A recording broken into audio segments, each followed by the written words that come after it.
Let's watch this. Do not buy the Freedom Phone. Wait until you see this one. So just last week, a 22-year-old Bitcoin millionaire called Eric Finman announced to the world the Freedom Phone, a fully private smartphone, completely free of censorship and snooping by the big tech companies like Facebook and Twitter, and at the same time, one that is supposedly comparable to the best smartphones on the market. This thing flew. It almost immediately hit the trending page, and in terms of likes, shares, conversation, people were passionately excited about it, including some pretty... People were passionately excited about it. I mean, that's how you know this guy is not...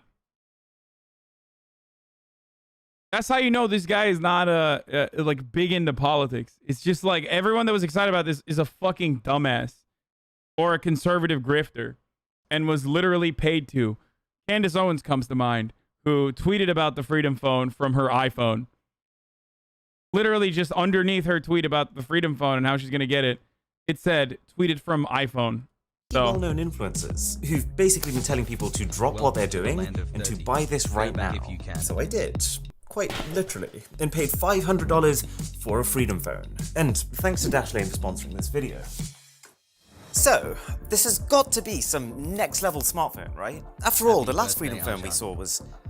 Oh, right, yeah. Anyways, just to give you a bit of context... Anyone that sells their material as like a way to free yourself is just basically grifting on dumbass conservatives with disposable income. Eric's reason for creating this phone was apparently inspired by the Jan 6th riots in the US. You might remember. Yeah. I mean, there you go. I created a phone because I was inspired by the January 6th insurrection. Donald Trump but like in a pro-insurrection capacity. And so a lot of his supporters stormed the Capitol building in Washington, D.C. to try and overturn that result. Now, what made this whole thing even more controversial was that a lot of this rioting had been coordinated on a free speech app called Parler. And so after all this happened, Google and Apple removed this app from their stores to discourage more people from joining in. This was the pivot point. Eric's whole message is that this was an unacceptable form of censorship, and that people should be able to say the things they want to say and use the apps they want to use. So he's created a phone that allows them to do that. Okay, I mean, I can also see the other side of that coin, but yeah, just putting the political premise aside, freedom itself is a fairly easy philosophy to get behind. So let's see what we're working with here. If you were an uninitiated consumer who didn't really know much about phones but saw the inspirational Twitter video and decided you want to buy, are you actually getting more freedom? Well, sort of. Maybe. The entire pitch here rests on this supposed new operating system that he's built, aptly named Freedom OS. It's basically Android, but with a lot of the snooping apps like Google Chrome taken out and replaced with non-snooping alternatives like DuckDuckGo. Bit misleading that he's pitching it like it's some revolutionary software he's built from scratch, but we'll let that slide. And just to give the guy a little bit of credit, he's not wrong in that there are certain apps that Google has censored, that this phone's app store, called Patriarch, will allow you to download. And the kind of finishing message that he's leaving people... The moment that you slap a SIM card on there, hey, Motagata, thank you for the 20 gifted subs. The moment that you slap a SIM card in that bad boy, it's over, okay? Lest we forget that it's also a phone made in China, and Chinese manufacturers do have an interesting history with potentially putting a little bit of creepy crawlers in there to monitor your activity if they feel like it. Not saying that this one has it, who knows? But like I said, the moment that you put a SIM card, yeah, but a SIM card only spies on location, not all data. Okay, bro. Yeah, just location. You're right. It just pings your cell tower. With respect to the cell tower, totally not your messages. Totally not like pretty much every single thing, dude. You are literally wrong. Okay. You're actually wrong. Let alone the reality that, even if you somehow were able to, have a SIM card, I guess, where it doesn't really matter, and you're somehow avoided the tracking. It's still, you're just basically getting applications that you normally. You're basically just getting applications that you normally would have, or really shittier versions of those applications that no one wants to use because, ironically, they don't you know, they don't really, Happy Earth no Day. one really wants to fucking go on Parler because it's all pedos and Nazis or Nazi pedos. People with is that Freedom Phone does everything your current phone Happy 12 does, months and except happy censor birthday, and spy on Winmass. you. But this is where things start to go wrong. I mean, just to begin with, we can't verify that statement because we've got no idea what it does. There's not a single spec on the website. You don't know what processor you're getting, what cameras, what battery, and instead under each feature category, there's just a buy it now button. Like, even if this is made for people who may not care about the specs, for $500, they should at least be able to know what they're paying for. All we have is this little quote that says, best phone in the world. But who said that? Is this guy quoting himself? Also, isn't it just a little ironic, given the whole anti-big tech stance, that this product was announced via a tweet, and then the buy page actively encourages you to sign up to and share using these big tech platforms? But okay, just putting all that aside for a second, the concept of Freedom OS is fine. It's just, from everything we can see so far, it looks almost identical to an already existing free piece of software called Lineage OS. That would be a best case scenario. See, this Finman guy's had a pretty interesting story. He basically made a deal with his parents that if he could turn $1,000 into $1 million via investments, they would let him skip college. And he did. He put all of that 1,000 he had into Bitcoin back when Bitcoin was worth nothing, and when that blew up, his 1,000 ballooned into well over 2 million. That's all. That's it? That's all he did? That's it? I love crypto, dude. It's so great. It's like crypto's like the Jimmy Dore of finance, okay? It just is a magnet for all the cranks. Just like Jimmy Dore's a magnet for all the cranks, like political cranks. DeFi is like a magnet for all of the finance cranks. It's all well and good, congratulations to him, but the point is, it doesn't in any way qualify him to be responsible for all of your data. He might be a little more reputable than one or two CEOs I know. But seriously, if this guy actually has built his own operating system like he's claiming, then that is a whole other security risk in of itself. Let alone the fact that, can you really rely on Eric Finman to provide you with the regular security updates your phone needs to protect itself? And if you're not getting those updates, then having a completely unfiltered app store, where nothing is censored, even if it's malware, could... What also doesn't make sense is like his parents were like, it's fine, you don't have to go to college if Bitcoin blows up. How did Bitcoin blow up to a degree that like his parents were saying like, you don't have to, here's $1,000 if you can turn it into $1 million. You don't have to go to college. Like, when did they say that? In fucking, when he was like a fetus? Like, you know what I mean? That absolutely makes no sense. Like, did people just like take that and go, oh yeah, this origin story seems legit? He would have had to, according to the article, he bought it at age 12. He bought Bitcoin at age 12 because he was like, I'm not going to go to college at age 12.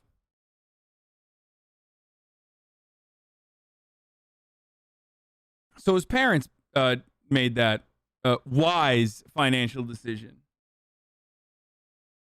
could create more problems than it solves. This is probably the reason for articles like this, and this. Bit harsh, but the point stands that nothing this guy has done so far in his career demonstrates that he is in any way an authority on security, let alone the fact that who knows what kind of support you're going to get here. There's no contact number for the company, and the only email address doesn't answer. Or at least has left me on red for 3 days straight.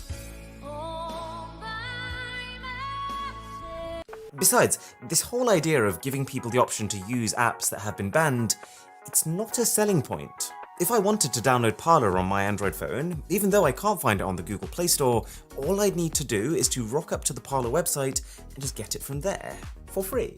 And even this Patri app store itself, we can see from these celebrity endorsement videos what the interface looks like. And that's enough to all but confirm that all this store is a rebadged version of an already existing free app. And if you are enjoying this video, then a sub to the channel would be invaluable. Didn't see that one coming, did you? Oh yeah, and let's talk about these celebrity endorsement videos actually. Because as soon as this phone was announced, we saw a whole load of high-profile people drop videos that basically said, this is the best thing since sliced bread. We had Candace Owens, who's an American author, who said, Freedom phone. Literally, I'm holding a phone that is not controlled by Apple and Google. I think this is like the most amazing thing ever. yes, Candace. Shot with her iPhone. Posted on to fucking YouTube or Twitter. So am I. You need to get this phone. I don't know. Okay, how dare you, dude? Okay, listen, Mr. Who's the Boss. You are comparing an actual technological marvel, okay?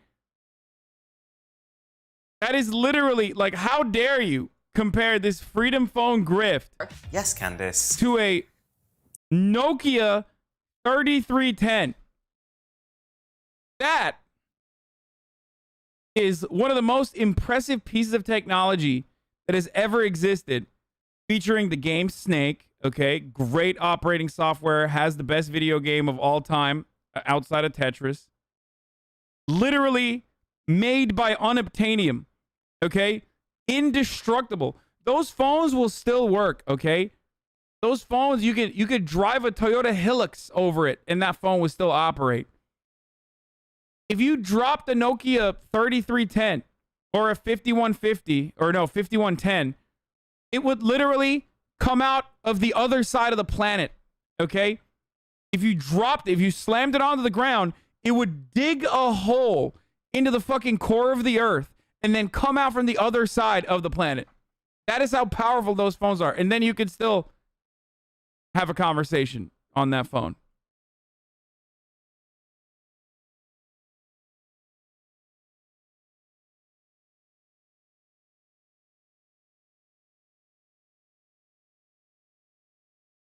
And before Patriot app runs on AWS, probably. So am I. You need to get this phone. I don't know, Candace. Need is a pretty strong word. I need food. I need water. I probably don't need an unknown spec $500 notched rip-off phone. And clearly neither do you. This girl spent a good minute talking about how easy it is to switch her SIM over and how it's the first thing she did from her iPhone, and yet her tweets after this video are still coming from an iPhone. Oh yeah, and how could I forget? You can get 10% off by using just my first name, Candace. If you use the code Candace, if you use the code Candace at checkout. There are plenty more of these endorsement videos, but probably the funniest one is from a girl called Anna Kate. It's literally 30 minutes of pure gold. I kind of wish I could show you the whole thing, but I'll settle for highlights. For starters, she has no idea what it is. It's an Android? I don't think it's an Android. Is it an Android? I'm not really sure. Well said. There is no face recognition, which I love. What's next? It doesn't make calls, which I love. Face recognition is a useful feature. If you don't like it, you can always turn it off. So I like that This guy doesn't understand. When you have face recognition technologies, the government is spying on us. I mean, there is some truth to that, but also, like, you're kind of fucked regardless. You know what I mean? very much reminds me of an Apple phone. It's an Android. Oh, yeah, and don't forget... If you want to get it, use code KATE. You'll get 10% off. It doesn't take long to figure out why these people are involved. Turns out the Freedom Phone company has set up an affiliate scheme that pays promoters Oh, that's perfect. They literally made a MLM out of it, dude. God, it's so transparent. It is such an obvious fucking grift. It's just, oh, I love this. I love it, dude. The product itself is a reskinned $200 phone that you can get from China, okay, that would run all of the applications you want it to run. And because it's like really dumb for you to purchase that on its own, you got to associate it with a whole bunch of like weird, you know, points of identity, like, oh, freedom. I'm buying this because I'm a conservative patriot, brother. Like, that's why. So I can go on the pedophile Nazi apps. And then that's not enough either. So you have to get the conservative grifters to come on and promote it. Hells yeah. And then that's not enough either. So then on top of that, you have to literally set up a multi-level marketing scheme, dude. It's great. It's great. $50 per sale, which means that, let's say I made a video telling you to drop what you're doing right now and buy it, and let's say 20,000 of you actually went through and placed an order, that would be $1 million. But this is the worst bit. So far, all we've gathered is that all the phone's main selling points aren't really selling points, but this is where it goes from bad product to scam. See, this is an America First phone, right? This thing's entire angle is that your data is yours, get away from spyware, etc. Even the logo is based on a US flag, except it's actually built by a small phone company in China. The one country that Donald Trump, who's almost like the supposed inspiration for this phone, accused of spying. The guy even went as far as to completely ban Chinese Huawei for this exact reason. Finman's justification was that, well, it's impossible to build a phone top to bottom in the US right now, citing the fact that Motorola struggled with this exact same thing. Hey, maybe that would be an issue if, you actually built this phone yourself. But it gets worse. In an interview with Daily Beast, he let loose that the company he was working with was in fact UmiDigi, known for their shockingly low cost and absolutely not their reputation for security. Oh, and would you look at that? UmiDigi already has a phone that looks exactly like yours, the A9 Pro. The notch is the same, the buttons are the same, the camera layout exactly the same. These are not two different phones. So what you actually mean when you say you worked with UmiDigi is that you went onto Alibaba and you ordered 1,000 phones for $100 each. I mean, by this logic, Tim Cook and I are best friends because I've been ordering his iPhones for the last 5 years. Just to give you some perspective here, while a company like Samsung might make 20% profit per phone, Xiaomi might make 10% or maybe even 5%, this guy is out here trying to make a 500% markup by only adding features that you can already get for free. Finman is trying. You deserve it. Conservatives deserve to get fucked over and over again, like with little schemes like this. Honestly, they really do. I don't feel bad. I don't feel bad. You deserve it. You're so desperate to go on the pedophile app. Like, you're so desperate to go, like, talk to other pedophile Nazis that you're just going to pay $500 for some fucking Chinese phone that you could buy for $100 with, like, less amenities and specs than, like, comparable phones. Then you deserve it. You deserve to get fucked. Tried to justify this $500 price tag by it's called the free market, baby. The phone features customized hardware and improved memory, but we know what that really means. He's gone onto the store, clicked this button, and then clicked this button. But what makes it even funnier is the fact that the UmiDigi A9 Pro is not even one of the company's current models. It's a phone from 2020, and the chipset inside of it, the MediaTek Helio P60, has been known to be vulnerable to authentication bypass attacks. This isn't the product of someone who actually cares about privacy, it's the product of someone who's trying to take advantage of people who aren't as tech savvy, and who just don't realize that A, the hardware inside is incredibly cheap, and B, that they can get all of these apps that are on here for free anyways. It's tricking people into thinking they're buying a US-centric device, when actually they might as well have just imported a phone from China. I mean, he's a shark from day one. Oh, I'm a Bitcoin millionaire because I put $1,000 to bypass college.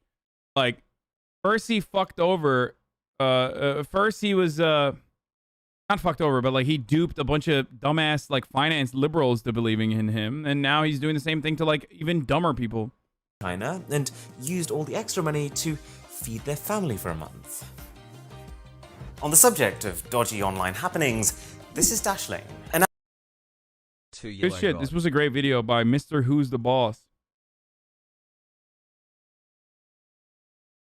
One funny thing I've noticed with that guy, that dude, is that he just hasn't been able to figure out he just hasn't been able to figure out like what kind of free anyways. It's tricky. What kind of glasses works on his face, okay?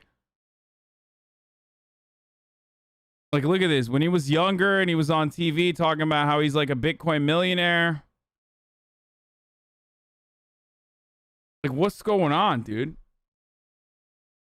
Absolutely, what's happening, brother? Maybe you should just go back to the drawing board instead of doing these like little grifts and shit.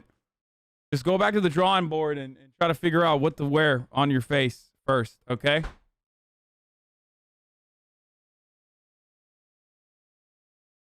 I love that. It is drop shipping. I mean, basically, he's doing. What is this? A Redditor on r/Last of Us 2 sent death threats to himself and blamed us. Girlfriend reviews. What?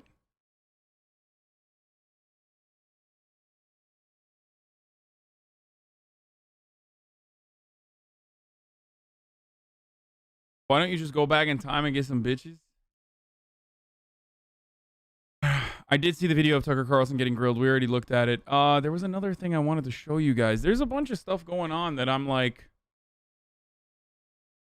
Conservative Tennessee radio host shifts his message to urge vaccinations, boys. The South is rising up, folks.